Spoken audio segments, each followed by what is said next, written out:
Assalamualaikum warahmatullahi wabarakatuh.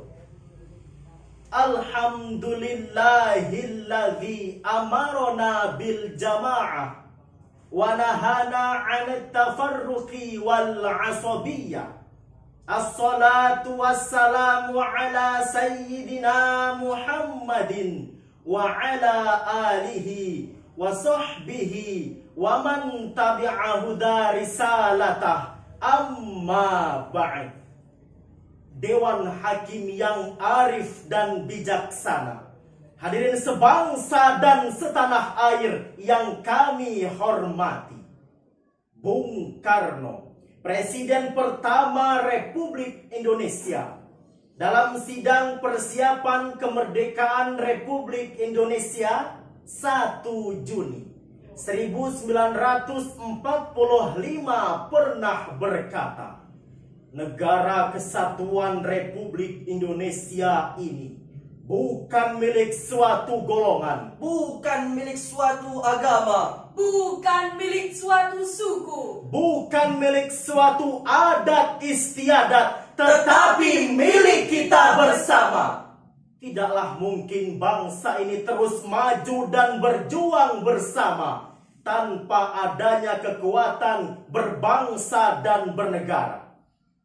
Namun sayang hadirin, jika kita melirik apa yang terjadi kepada saudara-saudara kita di belahan dunia, kita akan menyaksikan kenyataan yang menyayat hati. Ketika setiap hari agresi Zionis Israel membunuh 2 juta manusia tak berdosa meregang nyawa.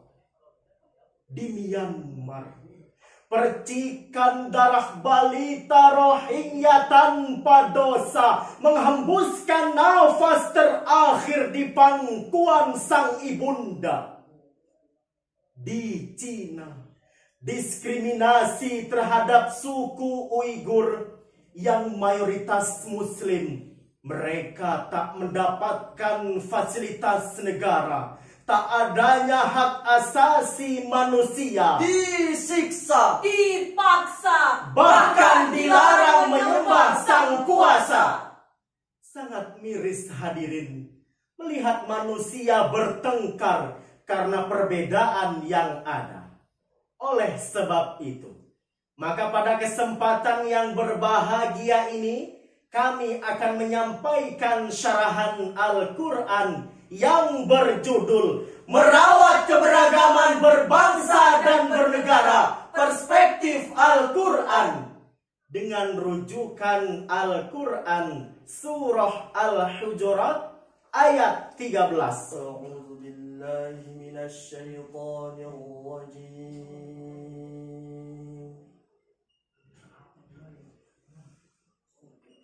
Bismillahirrahmanirrahim.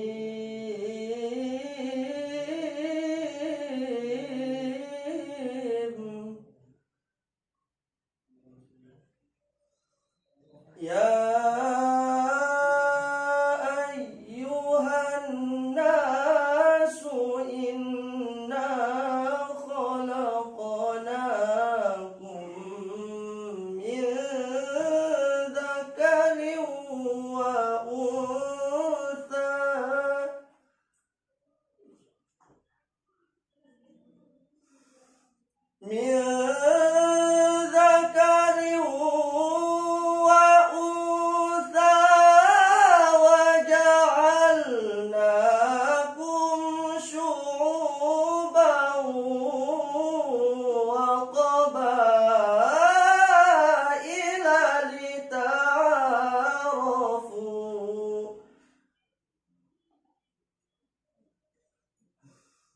Inna akramakum indallahi atqakum.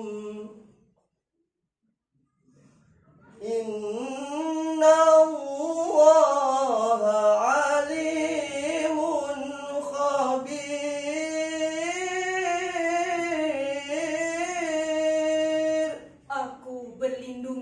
kepada Allah dari godaan setan yang terkutuk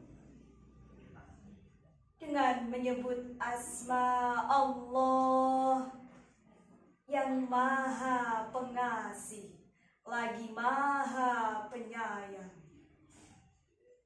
Hai manusia, sesungguhnya kami menciptakan kamu dari seorang laki-laki dan seorang perempuan, dan menjadikan kamu berbangsa-bangsa dan bersuku-suku supaya kamu saling kenal mengenal.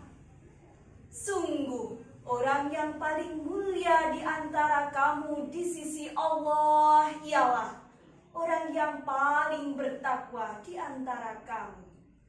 Sungguh, Allah Maha mengetahui lagi Maha teliti. Hadirin ma'asyiral muslimin rahimakumullah. Ayat tersebut dalam ilmu balaghah termasuk kalam khobari nau ingkari, yang menginformasikan kepada kita bahwa Allah Subhanahu wa ta'ala menciptakan manusia berbeda-beda, namun memiliki harkat, martabat, dan derajat yang sama. Menurut bahasa, kata ta'aruf berasal dari arafa, mengikuti wazan tafa'ala menjadi ta'aruf. Artinya pun berbeda, yang dari hanya kenal atau mengenal menjadi saling mengenal. Demikian penafsiran Syekh Imam Al-Qurtubi di dalam tafsir Al-Qurtubi jilid 11 halaman 107. Imam Ali As-Sobuni dalam Sofwatut Tafasir menjelaskan lita'arofu ay liyahsula bainakumut ta'aruf wa ta'alluf, agar kalian saling kenal mengenal, menjalin komunikasi yang harmonis, menebarkan cinta, kasih, serta sayang yang tiada pilih kasih. Lalu hadirin, timbul sebuah pertanyaan. Bagaimanakah kaitannya ayat tersebut dengan kondisi Indonesia saat ini?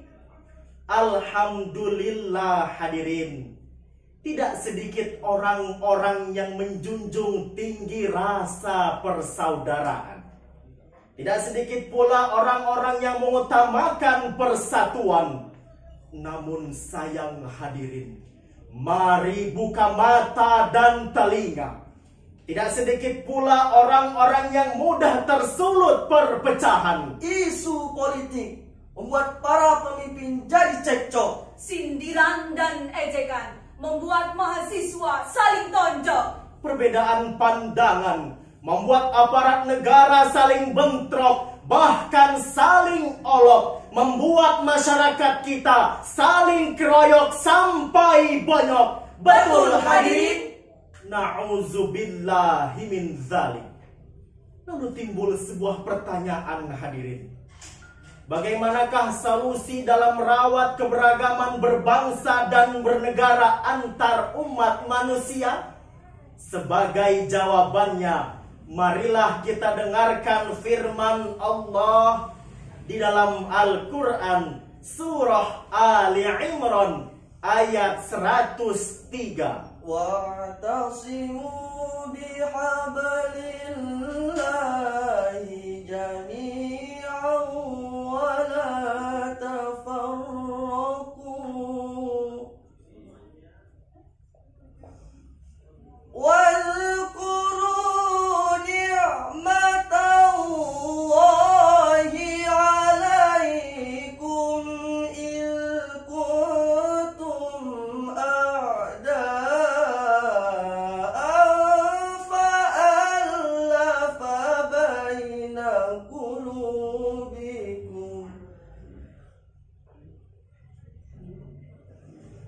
فألف بين قلوبكم فأصبحتم بنعمته إخوانا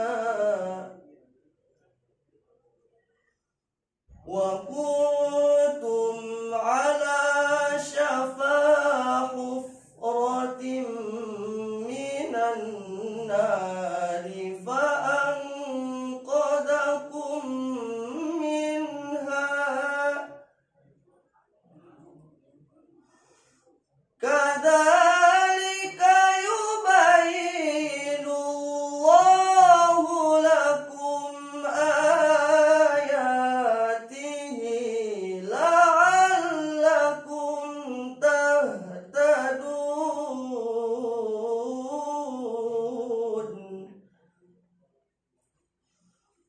kadzalika yubayyinu Allahu ayatihi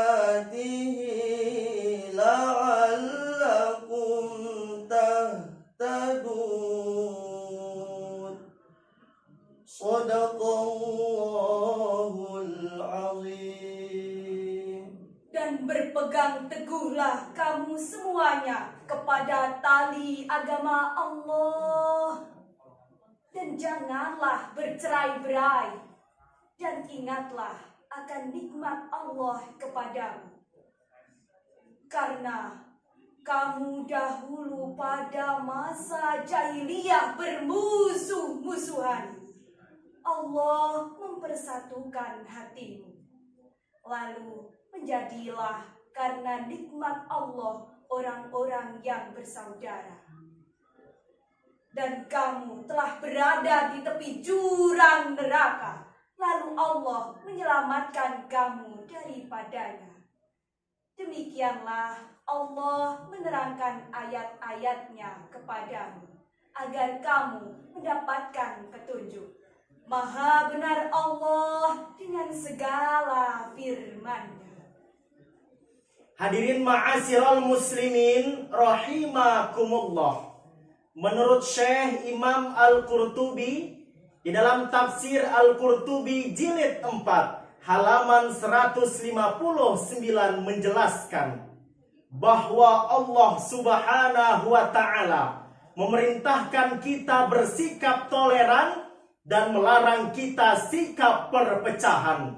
Karena sikap toleran adalah condong pada kebaikan dan sikap kerusakan adalah condong pada keburukan. Almarhum Kyai Haji Zainuddin MZ berpesan dalam ceramahnya. Pertama, rukun antar umat seagama. Kedua, rukun antar umat beragama. Ketiga, rukun antar umat beragama dengan pemerintah. Dengan 3 kerukunan tersebut hadirin, insya Allah kerukunan kita sebagai bangsa akan terpelihara. Sebagaimana lagu yang kami dendangkan. Beragam budaya begitu mengagumkan, keelokan alamnya oh sungguh mempesona, indahnya negeriku. Ku cinta, aku terpana keberagaman Indonesia. Dewan Hakim yang arif dan bijaksana. Hadirin ma'asyiral muslimin rahimakumullah. Dari uraian tersebut dapat kami simpulkan bahwa dalam merawat keberagaman berbangsa dan bernegara diperlukan kerjasama yang baik antara seluruh elemen masyarakat, termasuk pemerintah sebagai pemangku kekuasaan. Kita harus bersama-sama, bahu-membahu, menciptakan kedamaian, ketentraman, kerukunan demi terciptanya persatuan yang jauh dari perselisihan. Wallahul musta'an ila ahsanil hal. Wassalamu alaikum warahmatullahi wabarakatuh.